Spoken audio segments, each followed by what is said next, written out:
खबर में खुश आमदेद। मेरे साथ हैं आरिफ उम्मीद भट्टी साहब, वीडियो लिंक पे स्टूडियो में मेरे साथ हैं शहजाद हुसैन भट्ट साहब और मैं हूं सईद काजी। कुछ खबरें नाज़रीन, पीपल्स पार्टी मुतहरक हो चुकी है पंजाब में। जरदारी साहब यहाँ मौजूद हैं। क्या कॉमन फो की वजह से जो तमाम लोग इकट्ठे थे, तमाम पार्टियाँ इकट्ठी थीं, उनके दरमियान पावर स्ट्रगल तो नहीं शुरू हो चुकी? खबरें ये आ रही हैं कि ज़्यादातर इलेक्टेबल्स जो हैं उनका रुख पीपल्स पार्टी की तरफ ज़्यादा है। नून लीग के हवाले से क्या तहफ़्फ़ुज़ात हैं या नहीं, भट्ट साहब और भट्टी साहब हमें बताएंगे। नई सियासी जमात बनने जा रही हैं या जमातें बननी जा रही हैं, क्या अगले इलेक्शन के बाद कोई नया सियासी मतंजन तैयार होगा या क्या मामला है, इस पर भी गुफ्तगू होगी। और फिर एक दिन इलेक्शन करवाने के हवाले से मुज़ाकरात किसके माबैन हो रहे हैं। और आखिरी बात ये, और सबसे इम्पॉर्टेंट बात ये कि पाकिस्तान को GSP प्लस स्टेटस मिलेगा। और इसके साथ ही एक और बड़ा अहम फ़ैसला किया है पाकिस्तान हुकूमत ने कि वो ईरान और इसके रशिया और एक आध और मुल्क के साथ बार्टर सिस्टम पे जो है वो बात करेंगे।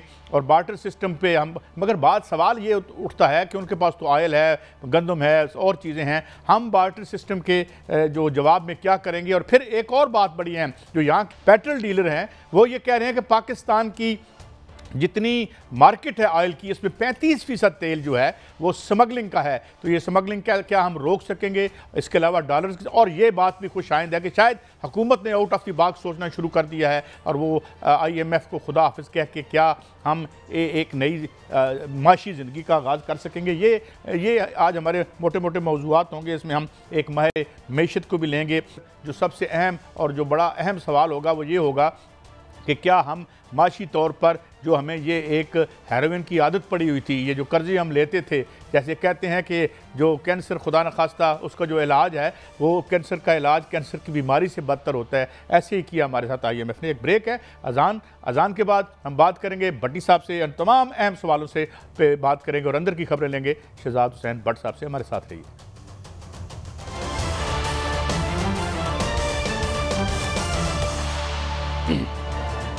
वेलकम बैक भट्टी साहब, वेलकम टू द शो। और आपसे पहला सवाल ही मेरा ये है कि ये फरमाइए कि अब एक आपकी मेरी राय मुश्तरका ही थी कि जनाब एक जब मुश्तरका एनिमी हो, फो हो, तो लोग इकट्ठे भी हो जाते हैं। अब लाहौर में पावर स्ट्रगल शुरू हो चुकी है। जरदारी साहब मुख्तलिफ इवन मुस्लिम लीग नून के लीडरों के घर भी जा रहे हैं। आज वो गए, साबिक स्पीकर जो मुस्लिम लीग नून के हैं उनके यहाँ सरदार साहब के घर भी तशरीफ़ ले गए, चौधरी शुजात हुसैन साहब से भी मिले। ज़्यादातर, माफ़ी चाहता हूँ ज़रा लंबा सवाल है, ज़्यादातर इलेक्टेबल्स का रुख बताया जा रहा है कि पीपल्स पार्टी की तरफ है। तो ये अंदर अब क्या पावर स्ट्रगल शुरू हो चुकी है? PDM इत्तेहाद जो है, जो रूलिंग इत्तेहाद है, भट्टी साहब। बिस्मिल्लाहिर्रहमानिर्रहीम। कैसा गुजारिश ये है कि दही में मदानी चलाए ना तो लस्सी बन जाती है, पानी में मदानी मारने का फैसला नहीं। ये जो PDM का इत्तेहाद था अननेचुरल था, गैर फितरती था, मफादात की बेस पे था। मैं आपको खबर दे देता हूँ, धड़म तख्ता हो चुका हुकूमत का। इलेक्शन मार्च में ले जाने की बातें हो रही हैं। जिसको ताकत लगा के 14 महीने गिराया था, 10% उसका काम बढ़ गया है आगे। अब आसफ अली जरदारी सीधा आया, इनके पल्ले ही कुछ नहीं। मुस्लिम लीग नून के 10 से 15 सीनियर लीडर या तो इलेक्शन से लातल्की का इजहार कर सकते हैं आज इस वक्त तक, या अलग ग्रुप बना सकते हैं। और PTI को भी अभी भी काबिल जिक्र, मुझे बता देना कौन से लोग पीपल्स पार्टी में शामिल हुए हैं। माफी चाहता हूँ, एक बंदा बता दे। आसफ अली जरदारी सब की आनियां जानियां अच्छी हैं। दूसरी तरफ मरियम नवाज ने सख्त लड़ाई पड़ गई है कि आसफ जरदारी साहब चाहते हैं अगर इलेक्शन हो, जो तो मुझे होते हुए नजर नहीं आ रहे, क्योंकि अंदर की खबर फिलहाल अंदर ही रहने दे, क्योंकि अंदर जाने से बेहतर है कि अंदर की खबर ही ना दी जाए। तो वो इलेक्शन होते हुए नजर नहीं आ रहे। आसफ अली जरदारी साहब की ख्वाहिश है, जो अमेरिका से भी उसको सेकंड किया गया, कि बिलावल भुट्टो बने। सिंध के पास सिंध के अलावा कुछ नहीं है। जनूबी पंजाब में एफर्ट्स कामयाब नहीं हुई। एक पार्टी बनाने की कोशिश भी ताहाल कामयाब नहीं हुई। मुझे तो लगता है ऐस बरात से किसी को रोटी नहीं जलमनी। तो हो सकता मौलवी भी एन मौके ते निकाह पढ़ाना है। तो ये इलेक्शन मुझे ताखीर से होते हुए आज इस वक्त तक खदशा नज़र आ रहे हैं, क्योंकि जिसके लिए ये साइड पे किया गया था वो बहुत ज़्यादा इन हो चुका। नहीं अच्छा, नहीं बड़ी साहब बात ये है कि अब अगर आप ये देखें कि आप ये मैं जो आपकी बात ये समझाऊं कि क्या अंदर अब जरदारी साहब के लाहौर में आकर बैठ जाने से, क्योंकि एक रवायती तौर पर स्ट्रांग होल्ड है मुस्लिम लीग नून के, यहाँ कई दफ़ा वो पंजाब में हुकूमत रही है और सेंटर में हुकूमत की वजह भी उसकी पंजाब ही रहा है, तो अब जो क्या सर्वे आ रहे हैं ये सर्वे इसी तरह कोई फेक किस्म के सर्वे हैं कि मुस्लिम लीग नून का जो वोट बैंक है वो डैमेज हुआ है ज़्यादा, और क्या आप समझते हैं जरदारी साहब या कोई और पार्टी इस पे कैपिटलाइज कर सकेगी, इसका फ़ायदा उठा सकेगी? भट्टी साहब अगर ये बात दुरुस्त है। कादी साहब गुजारिश ये है, खुद जो हुकूमत ने सर्वे कराए, हुकूमत की दो एजेंसी होती हैं, आईबी फेडरल इन्वेस्टिगेशन एजेंसी और स्पेशल ब्रांच, दोनों में का इलेक्शन के करीब ना जाना 440 वोट का करंट है उसमें। करंट में लफ्ज कह रहा हूं, करंट। देखिए पीपल्स पार्टी एक हकीकत है सिंध में, आज भी इलेक्शन में बज़ाहिर बाजी नजर में आज तक पीपल्स पार्टी जीतेगी। पंजाब बुनियाद थी जो पीपल्स कभी नून लीग की, जो उनके बदल मुकाबल थी पीटीआई, अब वो इनसे 40% कमो बेशतर आगे है।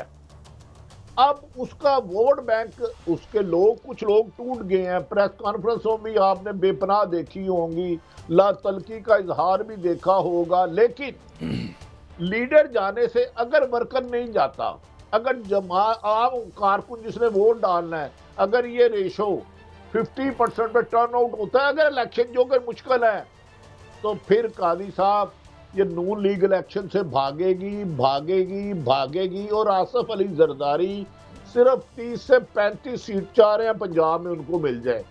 बलोचिस्तान में भी बोरियों के मुंह खुले हुए हैं, तो वो बादी नजर में अभी तक कामयाब नजर नहीं आते। तो इस सारे खेल में बज़ाहिर वजीर आज़म तो नवाज मोहतरम शहबाज शरीफ साहब बन गए हैं, लेकिन सबसे ज्यादा लूजर नून लीग रही है। आप अंदाजा नहीं कर सकते। एक बड़े सीनियर रहनुमा से मेरी बात हुई, कहते यार जो जिस तरह ज़ियाउल हक पीपल्स पार्टी को नहीं खत्म कर सका, मुशर्रफ नहीं खत्म कर सका, इस तरह ये 14 महीने हमने अपनी मुस्लिम लीग नून को खत्म कर दिया इतनी तेजी में, जैसे आसफ अली जरदारी ने सदर बन के पीपल्स पार्टी को खत्म किया था। उनके तो ये खदशात है। दूसरी तरफ शहबाज शरीफ साहब अल्लाह उनको लंबी जिंदगी दे, सेहत दे, तंदुरुस्ती दे, उनकी मौजूदगी में मरियम पीएम एक्ट कर रही हैं। आपको पता है आपके कुछ सहाफ़ियों के नाम मरियम नवाज साहब डायरेक्ट भेज रही हैं। तो कादी साहब आप इलेक्शन छोड़े, आप जैसे लोग हमें जमहूरियत का सबक देते थे, तो सलसल है 15 साल से, 15 साल बाद तो जमहूरियत कमज़ोर हुई है, जमहूरियत तो मजबूत नहीं हुई। अवाम की हुकूमत, अवाम के लिए, अवाम के जरिए जमहूरियत। तो मेरी नज़र में, बादी नज़र में इलेक्शन ताख़ीर हो सकते हैं। और पीडीएम की जमातें अलग हो चुकी है, अंदर खाने होनी नहीं है, हो चुकी हैं, अपनी अपनी अलग अलग बोरियां लगाई हुई हैं, बोलियां लगाई हुई हैं बंदे लेने की। अच्छा भट्ट साहब, आप चूँकि यहीं लाहौर में यानी गहरी निगाह है आपकी, आप ये फरमाइए कि जो एक दो भट्टी साहब ने जो पर्सपेक्टिव दिया है वो उसको आप कितना क्रेडिबल समझते हैं, और दूसरा क्या एक्टिविटी चल रही है पंजाब में इस वक्त सियासी तौर पर? आने वाले जो दिन हैं सियासत के, या जो नए पावर स्ट्रक्चर्स अगर खड़े होने हैं, तो उसमें क्या खींचातानी है? देखिए काजी साहब, दो बातें हैं। पहली बात तो ये है कि जिस तरह आरिफ साहब ने फरमाया कि 30 से 40 सीटें पीपल्स पार्टी लेना चाहती है, बिल्कुल ठीक बात है, लेकिन याद रहे कि 7 सीटें लास्ट टाइम वो लेके गए थे। अब भी 25 से 30 अफराद उनमें शामिल हो चुके हैं, लेकिन इलेक्टिबल शामिल किन से हो चुके हैं? पीपल्स पार्टी में मुख्तलिफ अफराद आए हैं, लेकिन इलेक्टिबल एक नहीं आया। अब छोटे छोटे तादाद जो है वो करना आए ने, फिर वो छोटी अफराद की तादाद तो शामिल हुई। अच्छा, अब आपको अच्छा लगे या बुरा लगे, आसफ अली जरदारी नवाबजादा नसरुल्लाह के बाद पाकिस्तान में सियासत का एक सतून तो है ना काजी साहब, उसको तो मानना पड़ेगा। वो लाहौर में आके बैठ गया, अब बोरी खोले या बोरा खोले ये तो मेरे को इल्म नहीं है, लेकिन सवाल ये है कि इस वक्त फुल स्विंग में आसफ जरदारी साहब खेल रहे हैं। एक तो ये बात है। अब इसके साथ साथ अगर आप गौर करें तो जहांगीर तरीन को आप बड़ा अहम किरदार इस वक्त है। 2 मुलाकातें चल रही हैं, एक आसफ जरदारी की और एक जहांगीर तरीन की। यहाँ मैं खबर दे दूं पहले आपको जहांगीर तरीन के त्यारे में परसों जब लाहौर एयरपोर्ट पर उतरा तो वहां पर फवाद चौधरी साहब और इसहाक खाकवानी साहब उसमें से बाहर निकल के गए। उस वक्त फवाद चौधरी साहब ने यूं करके हाथ रखा हुआ था, हम भी कहीं वहां मौजूद थे, हम चुप रहे, हम हंस दिए। लेकिन सवाल यह है कि इस वक्त जहांगीर तरीन एक शोबा, अब दूसरा हाशिम डोगर पंजाब के हैं, वो अपना ग्रुप बना रहे हैं, मुराद रास अपना बना रहा है। आप ये जो साबिक जमात है इसको कितने हिस्सों में तकसीम करना है, ये आपको मॉनिटर करना पड़ेगा कि इसकी क़यादत देखें परवेज लाई या शाह महमूद कुरैशी करते हैं, कौन करता है तो बात की बातें हैं। लेकिन तकसीम 3 या 4 हिस्सों में अगर आप इस पार्टी को करते हैं तो पीडीएम में भी टूट फूट होनी है, वो तो होनी है क्योंकि मुस्लिम लीग नून और पीपल्स पार्टी ने ही बिलाखिर लड़ना है इलेक्शन, और वो अपने आप को इस वक्त समझ रहे हैं कि वो पाकिस्तान की 2 बड़ी सियासी जमातें हैं और उनका आपस में मुकाबला होना है। दूसरों को तो तोड़ मरोड़ कर उन्होंने रख दिया है, ये उनकी राय है। लेकिन आसिफ जरदारी की लाहौर में मौजूदगी और फिर उसका दौरानिया भी बढ़ना, ये मैं समझता हूँ किसी तूफान का पेशकमा हो सकता है। चले ये तूफ़ान तो आते रहते हैं, चाहे मेरी इस काफ़ी के कप में आए या चाहे ज़माने में आए, मगर ये बताइए भट्ट साहब कि ये डेमोक्रेट ग्रुप भी को बना है यहाँ पर, डेमोक्रेट ग्रुप? जी, इस वक्त जहांगीर तरीन साहब जो हैं वो अपनी पार्टी को जो लीड कर रहे हैं, और जहांगीर तरीन 2-3 नामों के साथ आ रहे हैं। पहला नाम उन्होंने पाकिस्तान, मेरी बात भी जब हुई तो पाकिस्तान डेमोक्रेटिक कंसेंसस इनका हुआ है लेकिन अनाउंस नहीं हुआ। इसके साथ 1-2 नाम और भी हैं कि इस नाम से जहांगीर तरीन साहब पार्टी लाएंगे। लेकिन अगर जहांगीर तरीन की बात करें तो आप उन पर भी गौर करना पड़ेगा, एक भी क्रेडिबल आदमी, या आप एक ऐसा कह सकते हैं कि जो कि जीतने की पार रखता है अपने हल्के से, वो एमएनए या वो एमपी है, वो अभी तक कोई शामिल नहीं हुआ। साथ साथ आप देखें अलीम खान को, जो जहांगीर तरीन के साथ हुआ करते थे। अब अलीम खान साहब जो हैं वो इस वक्त जहांगीर तरीन के साथ तो जरूर हैं लेकिन वो बाज़ाब्ता तौर पर पार्टी में शामिल नहीं हो रहे मेरी इत्तला के मुताबिक। वजह, उसकी वजह, अच्छा सवाल है आपका। वजह यह है कि जहांगीर तरीन के साथ अलीम खान को अगर याद करें, बाई इलेक्शन उन्होंने लड़ा नहीं था और फिर सीनियर सूबाई वजीर से उन्होंने रिजाइन पेश किया था। अब वो कहते हैं प्लेट में रखकर मुझे दें चीफ मिनिस्टर पंजाब, ये एग्रीमेंट करें मेरे साथ तो मैं जहांगीर तरीन साहब आपके साथ खड़ा होने को तैयार हूं, अदरवाइज वही सीनियर सूबाई वजीर की मैंने लेनी है तो आपके साथ पैसे लगाने का मुझे क्या फ़ायदा। चलें ठीक। अच्छा भट्टी साहब, बड़ी देखें ना, अब तो थेरीज ही चल रही हैं और कॉन्स्पिरेसी थेरीज भी हैं, दीगर थेरीज भी हैं। एक थेरी ये भी मार्केट में चल रही है, वो ये कि ये जितने पॉलिटिकल प्लेयर हैं ये भी जो है वो शायद जो अगली एक सफ़बंदी होनी है इसमें शायद ना हो, क्योंकि जिस तरीके से डिस्क्रेडिट हो रहे हैं लोग या हुई हैं कुछ पार्टियां। और दूसरा मेरा सवाल आपसे ये है कि अगर फवाद चौधरी साहब गए हैं तो वो तो एक इलेक्टेबल हैं ही, उन्होंने एक आध इलेक्शन वहाँ जीता है वहाँ से, और पुराना एक खानवादा है यानी वहाँ पे चौधरी ऑफ जेलम का, तो वो तो फिर मेरे ख्याल में फिर वो तोड़ के ले जा रहे हैं जहांगीर तरीन साहब। आपको क्या लगता है? अच्छा कैसा, मैं थोड़ा सा आपको हकायक के करीब ले जाता हूँ ख्वाहिशों से निकल के। जो जहांगीर तरीन ग्रुप साहब के लोग थे सो कॉल्ड इलेक्टेबल, आपको याद है 17 जुलाई को एक इलेक्शन हुआ जिमनी, काजी साहब जी सुन रहा हूं आपको सुन रहा हूं। 17 जुलाई को इलेक्शन हुआ, नून लीग ने भी सपोर्ट की सबको, वो सारे ही हार गए। तो इलेक्टेबल हाक रहे जिसका वोट बैंक ही नहीं है, तो लिहाजा इलेक्टेबल को 2018 में आने वाली हुकूमत ने मलिया मेट कर दिया है।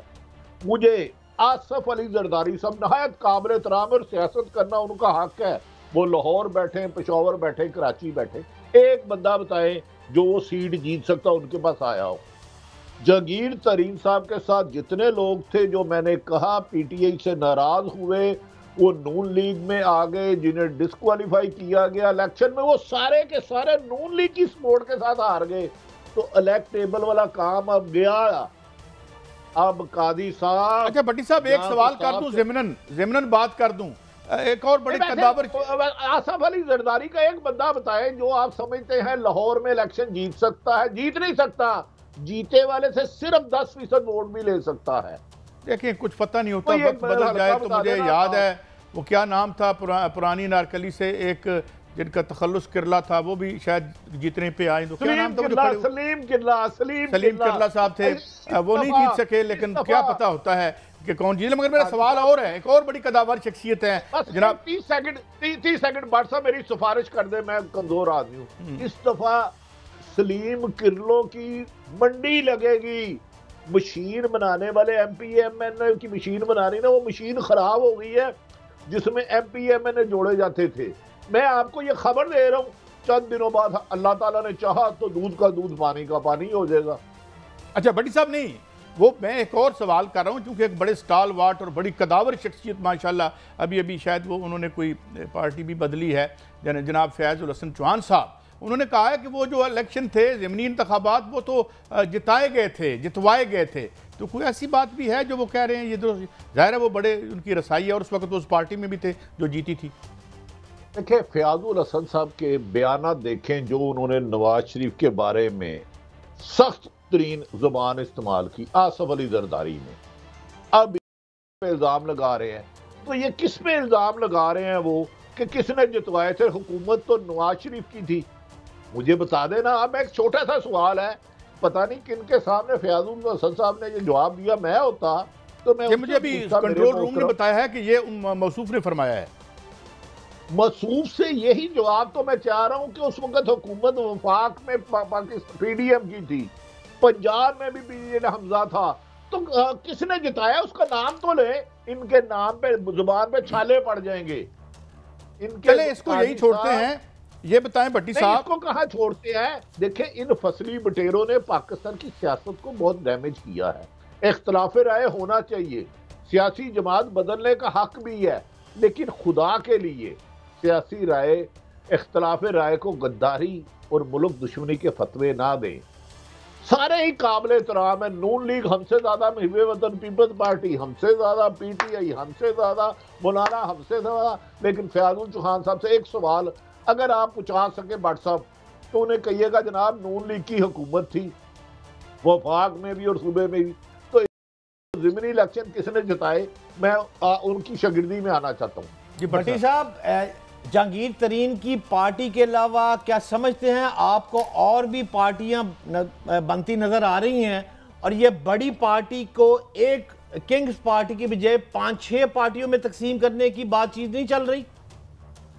भट्ट साहब, जहांगीर तरीन साहब पर बहुत एफर्ट्स की गई, मेरा उनका जाती एहतराम का रिश्ता, पर वो कामयाब नहीं हो पा रही। ये 4-5 ग्रोह बन जाएंगे, ग्रोह पार्टियां नहीं बनेंगी, ग्रोह। लफ्ज ग्रोह और जमात में फर्क होता है। जमात डिसिप्लिन होती है, उसका वोट बैंक होता है। ग्रोह के कुछ लोग होते हैं 50-60 इसके साथ हो गए, 50-60 सीट हो गए, लेकिन वो ग्रोह इलेक्शन जीतने की पोजीशन में नहीं होते।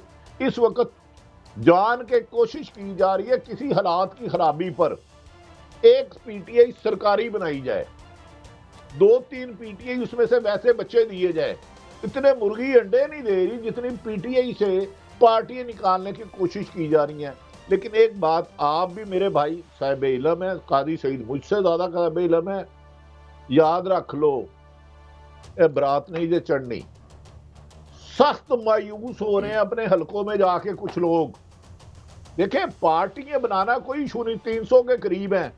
क्या वोटर है आपका, सपोर्टर है जिसने घर से निकल के पोलिंग स्टेशन पे जाके आपको पर्ची में वोट डालना है, और उनके कितने % है?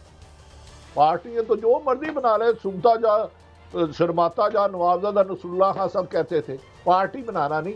इलेक्शन जीतने की पोजीशन में कादी साहब 14 की 14 जमातें मिलके भी लड़े तो हुकूमत नहीं बना सकती। कादी साहब, ये प्रोग्राम आपने अलग क्लिप रख लेना इसका।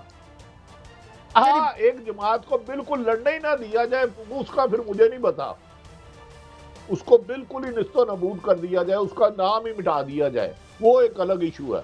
अदरवाइज 14 की 14 जमातें मिलके पाकिस्तान में 172 सीटें लेके MNA नहीं, वजीर आज़म नहीं बना पा रही अब तक के सरकारी सर्वे के मुताबिक। इससे मेरा सर्वे का कोई वास्ता नहीं है। अच्छा भट्टी साहब, सुप्रीम कोर्ट ने भी आज फिर शायद दोबारा कहा है, या वो कहते रहते हैं कि मुज़ाकरात करें, आपस में बैठें, पॉलिटिकल क्राइसिस से निकलें, लेकिन अभी जो पिछली दफ़ा एक मुज़ाकरात की दावत आई थी उसको तो बिल्कुल बुरी तरह से स्नब कर दिया था। तो क्या इस in the wake of this economic crisis, इसकी माशी बदहाली को देखते हुए कोई बातचीत करके कोई रास्ता निकाल लें? अभी तो बड़ी मुश्किल स्टोरी हमने करनी है कि IMF से निकल के हमने जीना कैसे है माशी एतबार से, तो क्या ये मुनासिब नहीं होगा? आप पर बड़ी कायदाना सलाखतें हैं, अल्लाह ताला ने आपको बहुत ज़्यादा खूबियाँ दी हैं। जब आप इशारा तोड़ते हैं, कभी सार्जेंट कहता है कि इशारे से जाके सिग्नल से मुज़ाकरत कर, यार तूने रेड क्यों हुआ, तूने ग्रीन होना था, वो चलान होता है। और सुप्रीम कोर्ट अगर मुज़ाकरत का कहे तो समझे वो फैसला नहीं करना चाहते। मुज़ाकरत के लिए पर्या पंचायत नहीं है वो। एक तरफ खुद मेरी गुनाहगार आंखों ने सैकड़ों मरतबा सुना कि 90 दिन में आइन के मुताबिक इलेक्शन कराना जरूरी है।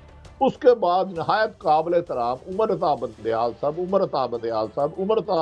साहब 3 रुकनी बेंच ने 14 मई का फैसला हुक्म सादर फरमाया। उसके बाद एतजाज अहसन साहब ने फरमाया दुनिया इधर से उधर हो जाए, सुप्रीम कोर्ट का हुक्म दूली नहीं। जज साहब ने भी एक फैसले से 1 इंच भी पीछे नहीं हटेंगे।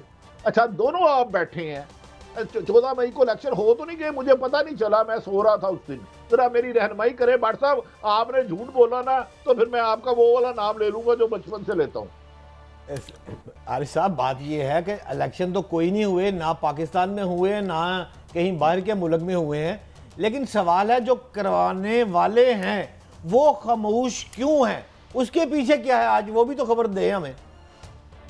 देखिए, उनके पल्ले जिसको आगे लाए थे उनके पल्ले ही कुछ नहीं रहा, पल्ले नहीं तेला कर दी मेला मेला। आप बड़ी खूबसूरत घर बना लेती है, आलीशान बना लेती है, लेकिन उस घर में जिसको आप चाबी देते हैं वो हंडिया बनाता है तो उसको जला देता है, बिजली जलाता है तो इतना नाड़ी होता है फ्यूज उड़ा देता है, घर का दरवाजा तोड़ देता है, घर चलाने के काबिल ही नहीं रहा। इक़्तिदार तो लेना कोई बात नहीं, इक़्तिदार चलाना।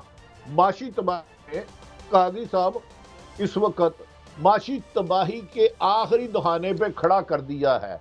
जो आप दावे करके हुकूमत लाए थे अप्रैल 2022 में, क्या पेट्रोल वही कीमत है, बिजली की वही कीमत है, गैस की वही कीमत है, रोजमर्रा की अशिया की वही कीमत है, डॉलर की वही कीमत है? तो मेरे मोहतरम, आप एक ज़बरदस्ती छीन के चीज़ दे के मुझे दे देते हैं, लेकिन मेरा इतना बेचारे की गुंजाइश ही नहीं है। मैं उठाऊं, मैं गिर रहा हूँ, लड़खड़ा रहा हूँ, गिरता जा रहा हूँ, आप मुझे बार बार सहारा दे रहे हैं। अच्छा भट्टी साहब, ये ना आपने आइंदा नहीं करना, ये नहीं देना आपने मुहावरा, पल्ले नहीं धेला तो कर दी मेला मेला।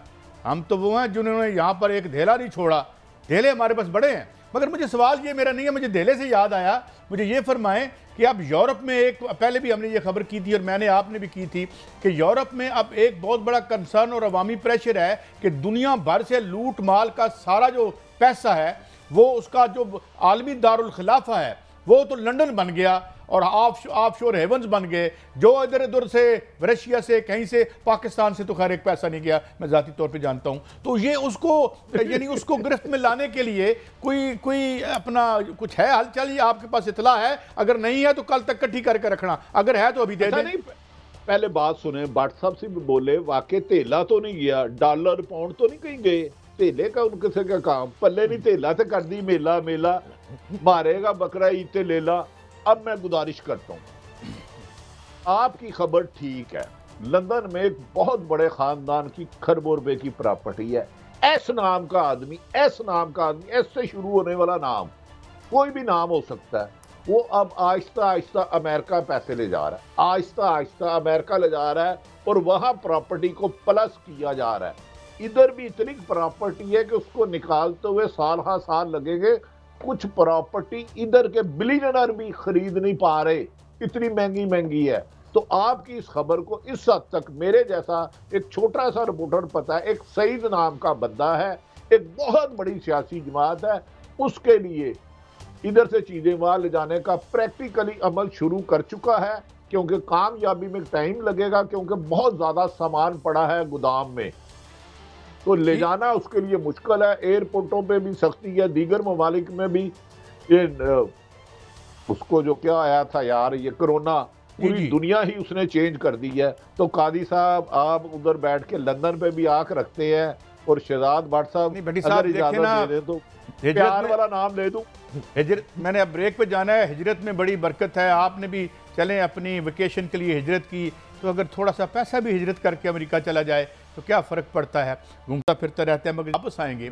तो ये जो IMF से हमारा डील नहीं हो सकी, और ये जो अब हुकूमत काविश कर रही है, जिसे मैं तो अप्रिशिएट ही करता हूँ कि यार बाहर निकल के देखें IMF से, क्योंकि अब ऊपर से अगर आपसे मैशत बैलेंस नहीं हो रही तो वो तो आपका मामला है, नीचे तो भुरकस निकाल दिया आपने। तो क्या इसमें कोई है मीट, इसमें कोई काम है जो ख़ास तौर पर जो ऐलान किया बार्टर सिस्टम का, और क्या मेजर्स लिए जा सकते हैं अगर हमें डील नहीं मिलती? हमारे साथ होंगे डॉक्टर फ़ारूक सलीम, एक नुमाया मैशतदान है, गहरी निगाह रखते हैं, हमारे साथ रहिए, गुफ्तगू जारी है।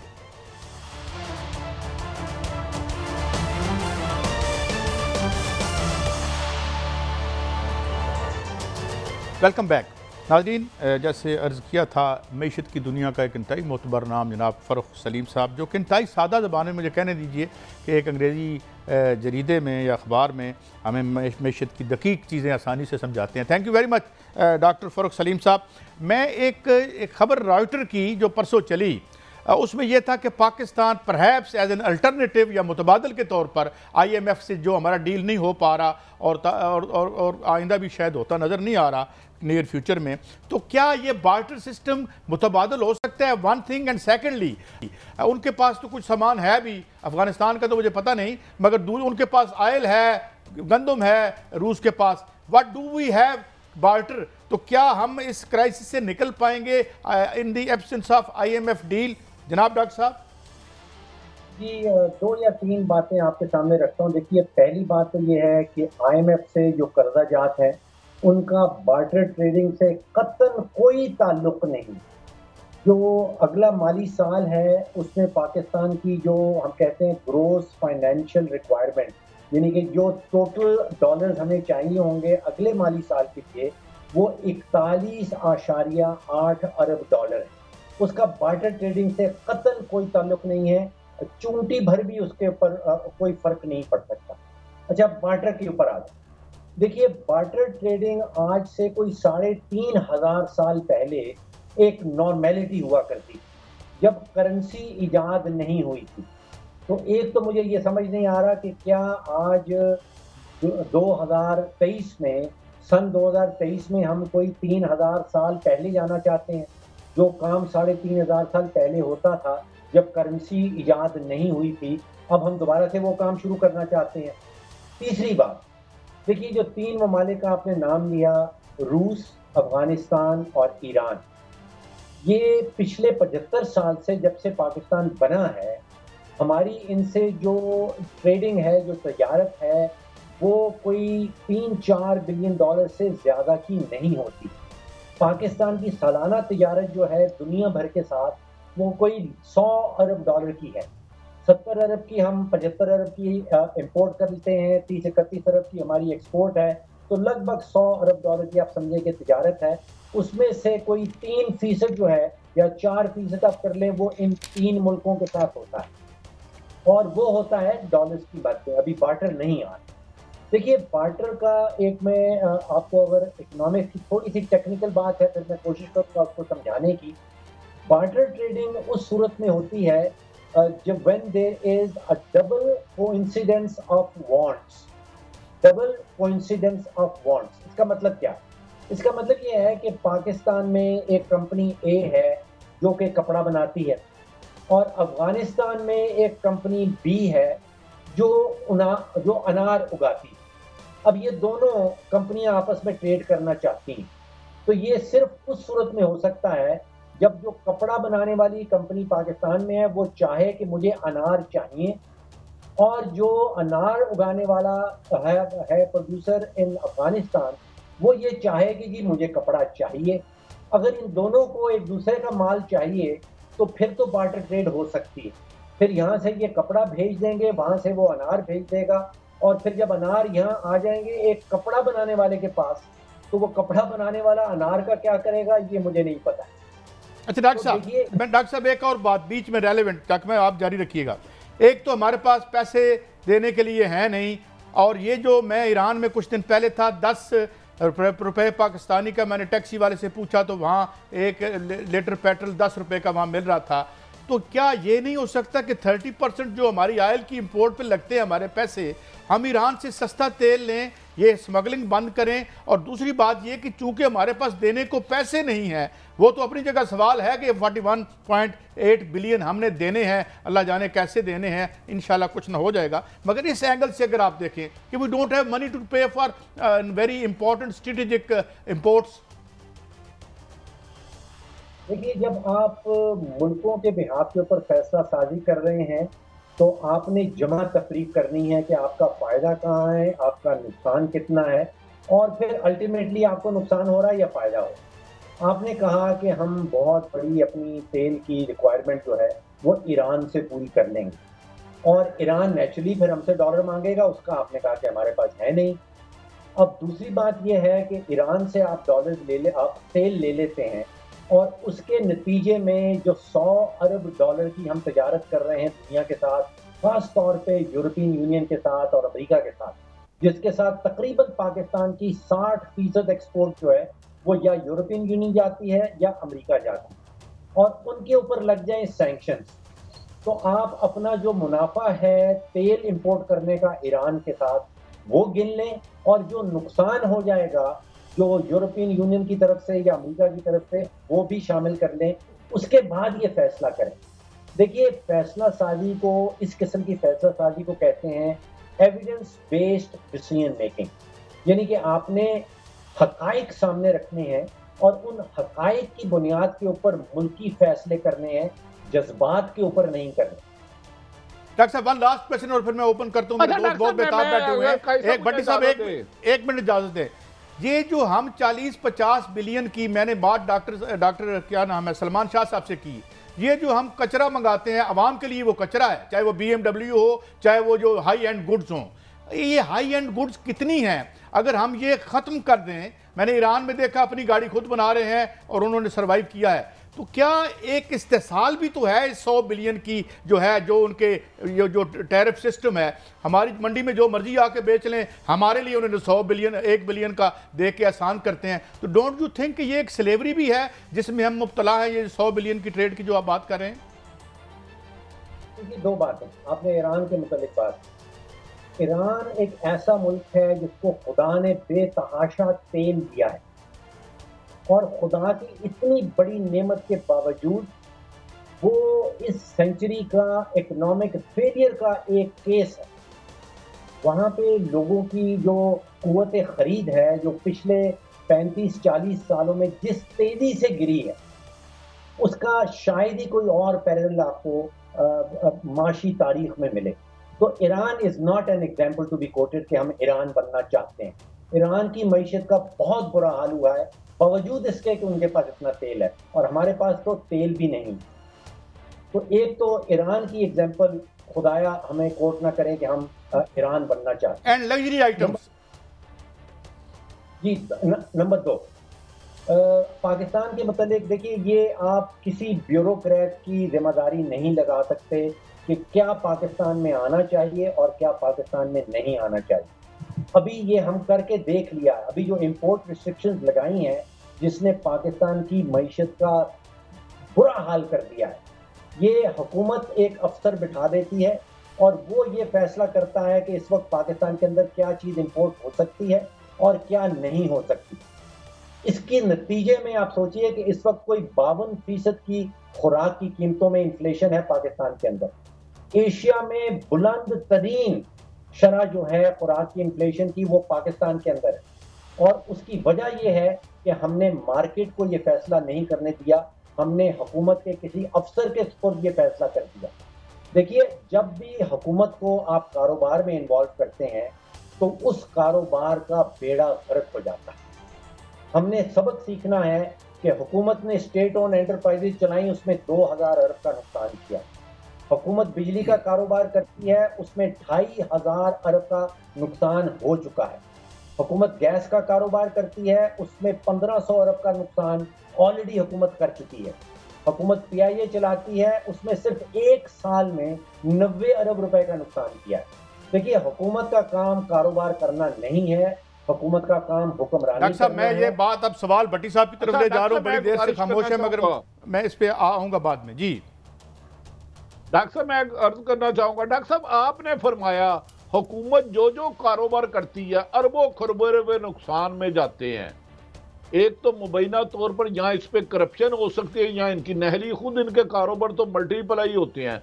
दूसरा 30 जून तक IMF से एग्रीमेंट करना था, वो नहीं किया। अगर वो नहीं होता तो उसके नुकसान क्या होंगे?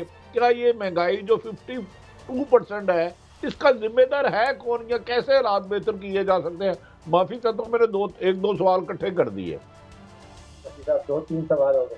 देखिए IMF का जैसे मैंने जिक्र किया कि जून की 30 तारीख जो रवा माली साल है उसमें हमारी अदायगियाँ हैं कुछ 3.7 अरब डॉलर, और स्टेट बैंक हमें बता रहा है कि उसके पास 4 अरब डॉलर का फॉरेन एक्सचेंज पड़े हैं। तो जून की 30 तारीख तक हम बिल्कुल क्लियर हैं, अदायगियाँ पूरी हो जाएंगी। अगला माली साल जो है उसमें IMF के अलावा कोई मुतबादिल मेरे जहन में नहीं है, और ना ही मेरा ख्याल है कि किसी और के जहन में कोई मुतबादिल आता है। 41.8 अरब डॉलर की रिक्वायरमेंट है अगले माली साल में, और हमने पिछले 5 महीने से अगर सबक नहीं सीखा तो हमारे जिनको हम फ्रेंडली कंट्रीज कहते हैं, चाहे सऊदी अरेबिया, चाहे चीन, चाहे यूनाइटेड अरब एमिरेट्स, उन्होंने वाज़े तौर पे हमें बताया था कि जब तक आप IMF की छतरी के तले नहीं आएंगे हम अपने इमदादी पैकेजेस आपको देने के लिए तैयार नहीं हैं। दुनिया बदल चुकी है, एक वाहिद मालियाती इदारा है दुनिया का जिसका नाम IMF है, जिसके पास मॉनिटरिंग मैकेनिज्म है। तो मॉनिटरिंग मैकेनिज्म के बगैर ना कोई फ्रेंडली कंट्री ना कोई और मालियाती इदारा तैयार है कि पाकिस्तान की किसी किस्म की मदद करे। अच्छा, वक्त कम है डॉक्टर साहब, मैं एक और बात करता हूँ। ये आपने ठीक कहा कि कोई हमें नज़र नहीं आता, लेकिन अगर हम ब्राज़ील की मिसाल देखें और IMF के प्रोग्राम के ज़रिए कोई मुल्क आज तक हमें तरक्की करता नज़र नहीं आया। मगर सवाल मेरा ये है, वर्ल्ड बैंक का प्रेस रिलीज़ है और ये डॉन में खबर छपी है कि IPPs की प्राइवेटाइजेशन करने से $45 बिलियन का हमें नुकसान 10 साल में हुआ। अगर मैं हेज़ल ओलेरी के मुआहदे 92 से शुरू कर दूँ तो कम से कम 100 बिलियन तो ये हो जाता है। और इसके बाद इस बिजली की कीमत की वजह से जो डी इंडस्ट्रियलाइजेशन हुई है तो हमारा बेड़ा तो गर्क किया मेरे यानी कुछ लोगों के ख्याल में इस बिजली की प्राइवेटाइजेशन ने। एक मिसाल दे रहा हूँ, योर कमेंट सर। जी ये जो आपने हक़ाइक़ रखे हैं वो बिल्कुल दुरुस्त हैं, लेकिन बिजली के शोबे के अंदर सबसे बड़ी गलती ये हुई है कि पाकिस्तान के अंदर जितनी बिजली बनती है वो 100% हुकूमत पाकिस्तान खरीदती है। यहाँ पे multiple buyers and multiple sellers के बगैर मार्केट क्रिएट नहीं हो सकती। बिजली के शोबे में हमसे सबसे बड़ी गलती ये हुई है कि सारी की सारी बिजली हुकूमत ने कॉन्ट्रैक्ट कर ली, कैपेसिटी पेमेंट की उन प्रोड्यूसर्स को उन्होंने गारंटी कर दी। उन सारी गारंटीज जो हैं वो मुल्क के बाहर की अदालतों के अंदर उसकी आर्बिट्रेशन के ऊपर हमने एग्री कर लिया। तो दोबारा से बात वही है कि हुकूमत ने कारोबार नहीं करना, हुकूमत ने हुक्मरानी करनी है, और जो प्राइवेटाइजेशन करने का तरीकाकार है उसमें मल्टीपल बायर्स और मल्टीपल सेलर्स, और उसके नतीजे में जो फ़ायदा है वो 24 करोड़ पाकिस्तानियों को होगा। एक एग्जाम्पल मैं आपके सामने रख देता हूँ, और वो है जब हमने टेलीकम्युनिकेशन सेक्टर को डीरेगुलराइज किया था। आज आप यकीन जानिए कि पाकिस्तान के अंदर रहते हुए मोबाइल के जो रेट्स हैं वो दुनिया में कम तरीन है। मैं जितना भी मोबाइल इस्तेमाल कर लूँ, मैं अपना ज़ाती तजुर्बा आपको बता रहा हूँ, मेरा 2-2.5 हज़ार रुपये महीने से ज़्यादा का बिल नहीं आता। जब मैं लंदन जाता हूँ तो मेरा 100 से 150 पाउंड एक हफ्ते का निकल जाता। अमेरिका में $200 एक हफ्ते का निकल जाता। पाकिस्तान के अंदर जब हमने डीरेगुलराइज किया, 3-4 मोबाइल कंपनी को लाइसेंस दिए, उन सब का आपस में कंपटीशन हुआ और 24 करोड़ पाकिस्तानियों का फायदा। डॉक्टर साहब मुझे माफ़ी चाहता हूँ, मुझे I have to leave it there, sorry but साहब, कल फिर दोबारा बात डॉक्टर साहब को बुला के इसको करेंगे। मगर कुछ सवाल हैं और बड़ा उन्होंने मैं एनलाइटन किया। उन्होंने PTC की बात की, जो PTCL है। जब PTCL हमने प्राइवेटाइज किया तो मुझे लगता है कि 28-30 अरब रुपए का प्रॉफिट था। अब प्राइवेटाइजेशन के बाद 8 बिलियन का प्रॉफिट हुआ है, और वो भी कैसे, वो भी उसके असासे बेच कर, और जो बाहर की कंपनियां हैं उन्होंने अरबों कमाए। इसमें क्या यानी एक इसकी फ़ज़ाइल कैसे हैं, इस पर डॉक्टर साहब को कल दोबारा इनवाइट करेंगे। माफ़ी चाहता हूँ भट्टी साहब, आपका सवाल रह गया होगा। भट्ट साहब आपका कल फिर मिलेंगे। इजाज़त, अल्लाह हाफ़िज़।